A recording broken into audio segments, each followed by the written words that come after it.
اسلام آباد high court نے chairman P T I کی سزا معطلی کی درخواست منظور کر لی ہے۔ تمام نظریں اسلام آباد ہائی کورٹ پر تھیں اور اسلام آباد ہائی کورٹ نے اب محفوظ فیصلہ سنا دیا ہے۔ دوستو، کشمیری عوام کی عمران خان سے محبت رنگ لے آئی۔ عمران خان کی سائفر اور توشاخانہ کیس کی سزا معطل۔ اسلام آباد ہائی کورٹ نے ابھی محفوظ فیصلہ سنا کر پاکستان کے ساتھ ساتھ کشمیری عوام کو بھی خوش کر دیا ہے۔ 10 ماہ سے بے قصور قید برداشت کرنے والے لیڈر کے امتزاج میں پورے پاکستان سے عوام سراپا احتجاج تھی۔ اب ریسنٹلی ان کی دعاؤں سے اور کشمیری عوام کی بہادری کی وجہ سے وہ دن آ گیا ہے اور عمران خان کی رہائی نے پوری امت مسلمہ کو خوش کر دیا ہے۔ جیسا کہ آپ کو پتا ہے کہ خان صاحب کے وکلا کی طرف سے عمران خان کی ضمانت کی درخواست دائر کی گئی تھی، جس میں آج سماعت کے دوران کشمیری عوام کی کپتان سے محبت اور احتجاج کو مد نظر رکھتے ہوئے آج کے کیس کے حوالے سے جج صاحب کے کیا ریمارکس تھے اور نیکسٹ کون سی ڈیٹ دی ہے؟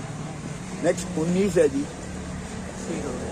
ریمارکس تو اس میں آج صاحب نے وہ مسترد کر دیا دفتر کے اعتراض کو، اور وہ ہماری پٹیشن جو ہے وہ 19 تاریخ نے ہمیشہ حق سچ کا ساتھ دیا ہے۔ میں نے جو ہے ہمیشہ عوام کا ساتھ دیا ہے، دھرتی ماں کا ساتھ دیا ہے۔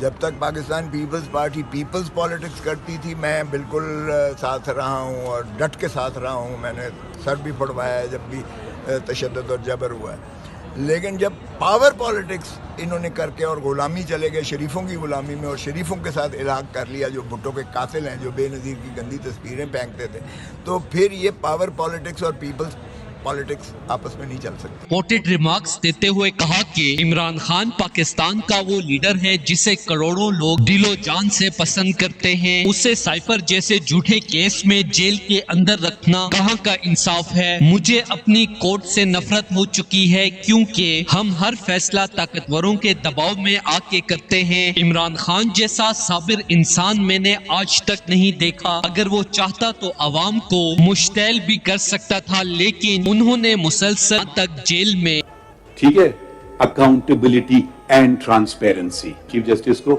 میں تو بہت خوش ہوں گا کیونکہ یہ قانون اگر سسٹین ہو جاتا ہے تو میرے ہونے کے باوجود بھی صبر سے کام لیا ہے۔ جس عوام کا لیڈر اتنا مضبوط ہو وہ عوام اپنے لیڈر کے لیے کسی حد تک بھی جا سکتی ہے، لہٰذا ہم مزید بے گناہ عمران خان کو جیل میں نہیں رکھ سکتے اور انہیں باعزت بری کرتے ہیں۔ دوستو، اس حوالے سے اپنی رائے کا اظہار کامنٹ سیکشن میں دیں۔ ویڈیو اچھی لگے تو لائک کریں اور اس چینل کو سبسکرائب کریں۔